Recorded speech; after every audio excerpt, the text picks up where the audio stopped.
World inbox academy પર આપ સૌ મિત્રોનું ફરીથી સ્વાગત છે દોસ્તો. ફરીથી કરંટ અફેર્સ અને તેની સાથે સંકળાયેલા જીકેના મુદ્દાઓ પર આપણે ચર્ચા કરીશું. અને આજના લેક્ચરનો પહેલો મુદ્દો જોઈએ, સુશાસન દિવસ. તો દોસ્તો, ભારતમાં દર વર્ષે 25મી ડિસેમ્બર એટલે કે અટલ બિહારી વાજપેયી સાહેબ, ભારતના ભૂતપૂર્વ વડાપ્રધાન સાહેબ, બરાબર, એમની જન્મ તારીખને આપણે સુશાસન દિવસ તરીકે ઉજવીએ છીએ. અને ધ્યાનમાં રાખવાનું એ છે દોસ્તો કે 2014થી સરકારે આ દિવસ છે એની ઉજવણી શરૂ કરેલી છે. તો 25 ડિસેમ્બર તો બધાને ખ્યાલ હોય છે, પણ 2014 છે એ આપણે ધ્યાનમાં રાખવું પડે. ત્યારબાદ અવારનવાર કરંટમાં ચર્ચામાં રહેતી એક સંસ્થા છે દોસ્તો, ઇન્ટરનેશનલ લેબર ઓર્ગેનાઇઝેશન, ILO. તો એનું પૂરું નામ પણ પરીક્ષામાં પૂછી શકાય. તેનું વડું મથક યુરોપની અંદર સ્વિટ્ઝરલેન્ડમાં જીનેવા ખાતે આવેલી છે અને તેની સ્થાપના 1919માં થયેલી છે. ત્રીજો મુદ્દો, ત્યારબાદના મુદ્દામાં જોઈએ કે ઇન્ડોનેશિયા દોસ્તો એક એવો દેશ છે કે જેણે ઘણી બધી વખત પોતાની રાજધાની છે એ સ્થળાંતરિત કરી છે. ફરીથી એક નવા શહેરને પોતાની રાજધાની બનાવવાનો નિર્ણય લઈ ચૂક્યું છે. તો એની જૂની રાજધાનીનું નામ જાકાર્તા હતું. હવે એનું જે નવી રાજધાની છે એનું નામ છે નુસંતારા. તો નુસંતારા છે એ ઇન્ડોનેશિયાએ પોતાની નવી રાજધાની જાહેર કરેલી છે. આ મુદ્દો આપણે ધ્યાનમાં રાખવો. ત્યારબાદના મુદ્દામાં જોઈએ, ભારતે પોતાના કયા પાડોશી દેશને ઇન્ટરસિટી ટ્રેન શરૂ કરવામાં સહાયતા આપી છે? આ પ્રકારનો સવાલ પૂછાય તો જવાબ છે શ્રીલંકા. શહેરોનો નામ વર્ગ 3માં આપણે યાદ રાખવાની જરૂર નથી, પણ કોલંબોથી કંકાસુથુરઈ છે ત્યાં સુધીની એ ઇન્ટરસિટી ટ્રેન છે એ શરૂ કરવા માટે ભારતે પોતાના પાડોશી દેશ શ્રીલંકાને હેલ્પ કરી છે. પછીનો પ્રશ્ન એ છે દોસ્તો કે 2022ના વર્ષમાં કયા કયા રાજ્યોમાં વિધાનસભાની ચૂંટણીઓ છે એનું કાર્યક્રમ આયોજિત થશે? તો એની અંદર બધાના નામ યાદ રાખવા પડશે: ગોવા, પંજાબ, ઉત્તરાખંડ, હિમાચલ પ્રદેશ, મણિપુર, ઉત્તર પ્રદેશ અને ગુજરાત. તો આટલા 7 રાજ્યો છે જેમાં 2022ના કેલેન્ડરની અંદર ચૂંટણી કમિશન દ્વારા ચૂંટણીઓની આયોજન થશે. ત્યારબાદના મુદ્દામાં ઘણી બધી વખત નાટો નામ તમે બધાએ સાંભળેલું છે. મેં અગાઉના એક લેક્ચરમાં નાટોનું પૂરું નામ વિશે માહિતી આપેલી છે. અહીંયા અત્યારે યુક્રેન અને રશિયાનો જે મુદ્દો ચાલેલો છે એમાં ઘણી બધી વખત નાટો શબ્દ ચર્ચામાં આવે છે. તો નાટોનું પૂરું નામ છે દોસ્તો નોર્થ એટલાન્ટિક ટ્રીટી ઓર્ગેનાઇઝેશન, જેની રચના 4 એપ્રિલ 1949માં થઈ હતી અને તેનું વડું મથક છે યુરોપમાં બેલ્જિયમનું શહેર છે બ્રસેલ્સ, ત્યાં આવેલું છે. બરાબર. ખાસ કરીને બીજા વિશ્વયુદ્ધ પછી સોવિયત સંઘ અને અમેરિકાની વચ્ચે જે એક પ્રકારનો સૈન્ય, આર્થિક, રાજનીતિક પ્રકારનો સંઘર્ષ જોવા મળ્યો હતો, જેને આપણે શીત યુદ્ધ કહીએ છીએ દોસ્તો. આ સ્થિતિની અંદર અમેરિકાએ યુરોપની અંદર પોતાના મિત્ર રાજ્યોને પોતાની સાથે કરવા માટે અને એમને મિલિટરીના ફિલ્ડની અંદર એક આશ્વાસન આપવા માટે થઈને નાટો સંગઠન છે એની રચના કરેલી છે. તો અત્યારે વર્તમાન સમયમાં એની સદસ્ય સંખ્યા કેટલી છે? 30. તો પૂરું નામ યાદ રાખવું, રાજધાની પણ યાદ રાખવી અને એની સ્થાપના 49માં થયેલી છે. આ મુદ્દો ખાસ ધ્યાનમાં રાખવો. પછીના મુદ્દા ઉપર જઈએ દોસ્તો, બ્રિક્સ બેંક. બ્રિક્સ બેંકનું બીજું એક નામ છે ન્યૂ ડેવલપમેન્ટ બેંક. બ્રિક્સ સંગઠનની આ એક અલાયદી સ્થપાયેલી બેંક છે દોસ્તો. ચર્ચામાં એટલા માટે છે કે વર્તમાનમાં ઇજિપ્ત દેશ, આફ્રિકામાં આવેલો દેશ છે ઇજિપ્ત બ્રિક્સ બેંકની સદસ્યતા મેળવનાર દેશ બન્યો છે. તો આપણે આ મુદ્દાને ધ્યાનમાં રાખવું પડશે. તો જુઓ, બ્રિક્સ શબ્દ આવે તો આ બ્રિક્સ એક સંગઠન છે જેમાં 5 દેશો સામેલ છે. બરાબર. આ 5 દેશોના નામ છે એના પહેલા અક્ષર ઉપરથી આ બેંકનું નામ અથવા સંગઠનનું નામ આપણને જોવા મળે છે. તો એમાં બ્રાઝિલ, રશિયા, ભારત, ચીન, દક્ષિણ આફ્રિકા, એટલા દેશો ભેગા મળી અને આ બ્રિક્સ સંગઠન રચે છે. બ્રિક્સ સંગઠન જે છે એની ઓફિશિયલ સ્થાપના 2009માં આપણને જોવા મળે છે. બરાબર. આ 5 દેશો યુરોપ અને અમેરિકાના પ્રભાવવાળી જે વિશ્વ બેંક અને IMF છે એની સામે પોતાની એક અલગ આર્થિક સંસ્થા તરીકે બ્રિક્સ બેંકની રચના કરે છે. તો બ્રિક્સ બેંક છે એની રચના ક્યારે થાય છે? 2014માં થાય છે. એનું વડું મથક ક્યાં છે? શાંઘાઈ ખાતે આવેલું છે. બરાબર. આ તો મૂળ 5 એના સંસ્થાપક દેશો છે. આ ઉપરાંત બ્રિક્સ બેંકમાં બાંગ્લાદેશનો સમાવેશ થાય છે, યુનાઇટેડ આરબ અમીરાત છે એનો સમાવેશ થાય છે, ઉરુગ્વેનો સમાવેશ થાય છે. મેં તમને હમણાં કહ્યું એમ કરંટમાં મુદ્દો એટલા માટે ચર્ચામાં આવ્યો કે ઇજિપ્ત છે એણે બ્રિક્સ બેંકની સદસ્યતા ગ્રહણ કરી છે. પછી ચીન વિશ્વનો પહેલો એવો દેશ બન્યો દોસ્તો કે જેણે એક આર્ટિફિશિયલ ઇન્ટેલિજન્સ એટલે કે કૃત્રિમ બુદ્ધિમત્તાથી સજ્જ ન્યાયાધીશની રચના કરી. અગાઉ એણે ટીવી એન્કરની રચના પણ કરેલી છે. તો આ પ્રકારનો કરંટમાં મુદ્દો ચર્ચામાં છે તો આમાંથી પણ પ્રશ્ન આવી શકે. ત્યારબાદ ફિલ્મોની રજૂઆતમાં સેન્સરશિપનો અંત છે આ અંગેની જાહેરાત કયા દેશે કરી? તો જવાબ છે UAE, યુનાઇટેડ આરબ અમીરાત. યુનાઇટેડ આરબ અમીરાતની અંદર ફિલ્મોના પ્રદર્શનમાં હવેથી સેન્સરશિપ છે એ લાગુ નહીં થાય. મતલબ કે જે ફિલ્મના જે ડિરેક્ટરો છે, પ્રોડ્યુસરો છે એ હવે કોઈ પણ પ્રકારની ચિંતાઓ વગર પોતાના કન્ટેન્ટને રજૂ કરી શકશે. પછી જોઈએ દોસ્તો રાષ્ટ્રીય સુરક્ષા સલાહકારનું પદ. ચર્ચામાં એટલા માટે છે કે એક વ્યક્તિ છે વિક્રમ મિશ્રી. વિક્રમ મિશ્રી જે છે આ વ્યક્તિને નાયબ રાષ્ટ્રીય સુરક્ષા સલાહકાર તરીકે નિમણૂક આપવામાં આવી છે. તો આપણને ખ્યાલ હોવો જોઈએ કે રાષ્ટ્રીય સુરક્ષા સલાહકાર જે છે એ કોણ છે. 1999ના વર્ષમાં આ પદ રચવામાં આવ્યું. અટલ બિહારી વાજપેયી જ્યારે દેશના વડાપ્રધાન હતા એના સમયમાં રાષ્ટ્રીય સુરક્ષા સલાહકારનું પદ રચવામાં આવ્યું, જે શું કરશે? સુરક્ષા બાબતોમાં દેશને સલાહ આપશે. બરાબર.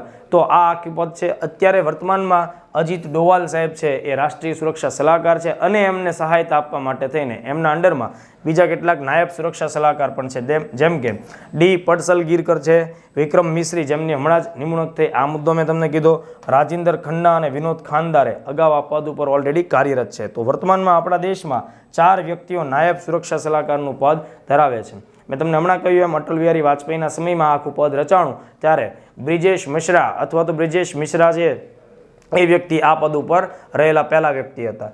ત્યારબાદ સંયુક્ત રાષ્ટ્ર યુનાઇટેડ નેશનની કાઉન્ટર ટેરરિઝમ કમિટી, મતલબ આતંકવાદને સામનો કરવા માટેની જે યુનાઇટેડ નેશનની પોતાની કમિટી હોય તો તેના અધ્યક્ષ બનનાર એક ભારતીય વ્યક્તિ જે અધિકારી છે એમને આ બહુમાન મળેલું છે. તો એમનું નામ શું છે? ટી.એસ. તિરુમૂર્તિ. ટી.એસ. તિરુમૂર્તિ યુનાઇટેડ નેશનની અંદર અત્યારે કાઉન્ટર ટેરરિઝમ કમિટી છે એના અધ્યક્ષ બનેલા છે. તો ભારત માટે આ જે સફળતા છે એ ગૌરવની સફળતા અથવા ક્ષણ કહેવાય. દક્ષિણ આફ્રિકાના એક ખૂબ જ મોટા નેતા જેનું નામ છે ડેસમન્ડ ટુટુ, એમનું નિધન થયેલું છે. તો ડેસમન્ડ ટુટુ આંતરરાષ્ટ્રીય સ્તર ઉપર ખ્યાતિ પ્રાપ્ત એક એવા નેતા હતા જેણે પોતાના જીવનમાં રંગભેદ નીતિ જે છે એનો ખૂબ મોટો વિરોધ કરેલો છે. તો ચર્ચામાં રહેવા પાછળનું કારણ એ છે એમનું નિધન થયું એ મુદ્દો. ઓકે. ત્યારબાદ પેગાસસ જાસૂસી સોફ્ટવેર ઘણા લાંબા સમયથી ભારતમાં અને વિદેશોમાં સતતપણે કરંટ અફેર્સના મુદ્દા તરીકે આપણી સામે આવતો રહે છે. ઇઝરાયેલનું એક સંગઠન છે દોસ્તો NSO, એના દ્વારા આ પ્રકારના જાસૂસી કાર્યો માટે પેગાસસ નામનો સોફ્ટવેર ડેવલપ કરવામાં આવેલો છે અને આ સોફ્ટવેર ઘણા બધા દેશોએ પૈસા આપીને ખરીદેલો છે અને એની સર્વિસ લઈ અને પોતાના જે વિરોધ પક્ષના નેતાઓ હોય અથવા તો અન્ય લોકોની જાસૂસી કરવા માટે તેનો ઉપયોગ થયેલો છે. ઇન્ડિયાની અંદર પણ આ પ્રકારનો ઉપયોગ, આનો ગેરઉપયોગ થયેલો છે. આવા ચર્ચાઓ છે, આવા સમાચારો અલગ અલગ ન્યૂઝના જે રિપોર્ટ્સની બધામાં આપણી સામે આવેલા છે. તો ભારતમાં એના માટે થઈને જસ્ટિસ લોકુર પંચની રચના થઈ હતી, જેણે હાલમાં હમણાં પોતાની કામગીરીને અટકાવેલી છે. પણ જસ્ટિસ લોકુર પંચ છે એ NSO જે સ્પાયવેર કાંડ હતો એની તપાસ માટે નિમાયેલું પંચ છે. આ બાબતને આપણે ખાસ ધ્યાનમાં રાખીશું, જે સૌથી વધુ વોટ્સએપના માધ્યમથી ફેલાતો હતો. એક સામાજિક કાર્યકર્તા સિંધુતાઈ સપકાલ, તો સિંધુતાઈ સપકાલ જે છે એમનું નિધન થયું છે. મહારાષ્ટ્ર પ્રાંતથી મતલબ મહારાષ્ટ્રના રહેવાસી છે. એમનું નિધન થવાથી ચર્ચામાં છે. તો એમનું મુખ્ય કામ શું છે? તો એમણે અનાથ બાળકોને ઉછેરવાની કામગીરી કરી. દોસ્તો મહારાષ્ટ્રની જે ભૂમિ છે એ સદીઓથી, ઘણા લાંબા સમયથી આ પ્રકારના સામાજિક કાર્યો માટે પ્રખ્યાત છે. બરાબર. આપને લોકોને ખ્યાલ છે જ્યોતિબા ફૂલે, એમના પત્ની સાવિત્રીબાઈ ફૂલે, આ બધા લોકોએ તે ખૂબ સારી કામગીરી કરેલી. બરાબર. 2021માં એમને પદ્મશ્રી પુરસ્કાર પણ મળેલ, પણ તાજેતરમાં એમના નિધનના સમાચાર છે આપણી સામે આવે છે. કેપ્ટન હરપ્રીત ચંડી વિશ્વના પ્રથમ એવા મહિલા બન્યા કે જે કોઈની પણ મદદ વગર એકલ પંડે પૃથ્વીનો જે દક્ષિણ ધ્રુવ છે ત્યાં સુધી પહોંચવામાં સફળ બન્યા. હાલમાં એ કોણ છે અને કઈ પદ ઉપર છે? તો ભારતીય મૂળના એ વ્યક્તિ છે ને બ્રિટિશ સેનાની અંદર અધિકારીનું પદ ધરાવે છે. તો આ નામ પણ યાદ રાખવું અને એમની સફળતાને પણ ધ્યાનમાં લેવી. મેં અગાઉના એક લેક્ચરમાં કીધેલું છે પંડિત બિરજુ મહારાજ, એમનું પણ નિધન થયું. તો પંડિત બિરજુ મહારાજ છે દોસ્તો એ શાસ્ત્રીય નૃત્ય, કથક નૃત્ય સાથે સંકળાયેલા છે. કથક નૃત્યની અંદર લખનઉ ઘરાના અથવા કાલકા બિંદાદીન ઘરાના છે એની સાથે સંકળાયેલા હતા. ભારત સરકારે એમને 1980માં પદ્મ વિભૂષણ જેવો ભારતનો બીજા નંબરનો સર્વોચ્ચ નાગરિક પુરસ્કાર છે એ પણ આપેલો અને એમણે દિલ્હીમાં કલાશ્રમ નામની નૃત્યશાળા છે એની શરૂઆત કરેલી હતી. ઉપનામ એનું મહારાજજી હતું. તો આ મુદ્દાને પણ આપણે ખાસ ધ્યાનમાં રાખીએ. ઓકે. ત્યારબાદ હમણાં આપણે જેમ બ્રિક્સ બેંકની વાત કરી એવી જ રીતે બીજી એક બેંક છે, તેનું નામ છે એશિયન ઇન્ફ્રાસ્ટ્રક્ચર ઇન્વેસ્ટમેન્ટ બેંક. તો નામ ઉપરથી ખ્યાલ આવે છે દોસ્તો કે આ જે બેંકનો મૂળ ઉદ્દેશ એશિયા ઉપર ફોકસ થાય છે અને ખાસ કરીને ઇન્ફ્રાસ્ટ્રક્ચરના જેટલા પણ પ્રોજેક્ટ્સ હોય જેમ કે રોડ, રસ્તા, બરાબર, રેલવેના બ્રિજ છે એ બધી પછી બંદરગાહો છે, આ બધી જ ઘણી બધી બાબતોને આપણે ઇન્ફ્રાસ્ટ્રક્ચર માટે ઇન્ફ્રાસ્ટ્રક્ચર તરીકે કન્સિડર કરી શકીએ. તો એમના વિકાસ માટે AIIB નામની બેંક છે એની આપણે રચના થતી જોઈએ છીએ. તો અત્યારે ચર્ચામાં એટલા માટે છે કે ભારતના ઉર્જિત પટેલ જે છે, બરાબર, ઉર્જિત પટેલ છે એ આ AIIB બેંક છે એના ઉપપ્રમુખ તરીકે નિમણૂક પામે છે. એ મૂળ ઉદ્દેશથી આપણે આ સંસ્થાને અત્યારે ધ્યાનમાં લઈએ છીએ. અત્યારે એના સદસ્યોની સંખ્યા 105 છે દોસ્તો. આ AIIB બેંક રચાણી એમાં સૌથી મોટી ભૂમિકા ચાઇનાની છે, બરાબર. 16 જાન્યુઆરી 2016ના રોજ એનું અસ્તિત્વ એનું શરૂ થયું, અસ્તિત્વનો આરંભ થયો. હેડક્વાર્ટર એનું બીજિંગમાં આવેલું છે. પ્રેસિડેન્ટ એના જીન લીકન છે, ચીનના એ વડા છે. તો શા માટે ચર્ચામાં છે? તો કે ઉર્જિત પટેલ છે ભારતના વ્યક્તિ છે અને એ એના ઉપપ્રમુખ તરીકે પસંદગી પામે, એટલા માટે આ મુદ્દાને આપણે ધ્યાનમાં લેવું પડે. ખૂંટ કટ્ટી નામનો એક જમીનદારી કાયદો જે છે એ અવારનવાર ચર્ચામાં રહેતો હોય. તો ઝારખંડ રાજ્ય સાથે એનું સંલગ્નતા છે, એ બાબત ધ્યાનમાં રાખશું. છોટા નાગપુર વિસ્તાર અથવા તો ઝારખંડ રાજ્ય, તો આ પ્રકારનો વનલાઇનર ફિલ્મ માટેનો પ્રશ્ન પણ આપણે ખાસ ધ્યાનમાં રાખીએ. ત્યારબાદ C-Vigil નામની મોબાઈલ એપ્લિકેશન ચર્ચામાં રહેલી છે. C-Vigil એપ જે છે એ ઇલેક્શન કમિશન દ્વારા વિકસાવવામાં આવેલી એવી એપ્લિકેશન છે જેના માધ્યમથી દેશનો કોઈ પણ નાગરિક ચૂંટણી દરમિયાન ચૂંટણીની આચાર સંહિતાનો જો કોઈ પક્ષ દ્વારા, કોઈ ઉમેદવાર દ્વારા કે એના કોઈ અનુયાયી કે પ્રતિનિધિઓ દ્વારા જો ઉલ્લંઘન થતું હોય અથવા તો એવી કોઈ પણ પ્રકારની ગેરજવાબદારી ભરી વર્તણૂક થતી હોય તો એનો પ્રૂફ એકઠું કરવા માટે અને ચૂંટણી કમિશન છે એનું ધ્યાન દોરવા માટે આ એપનો ઉપયોગ કરી શકે.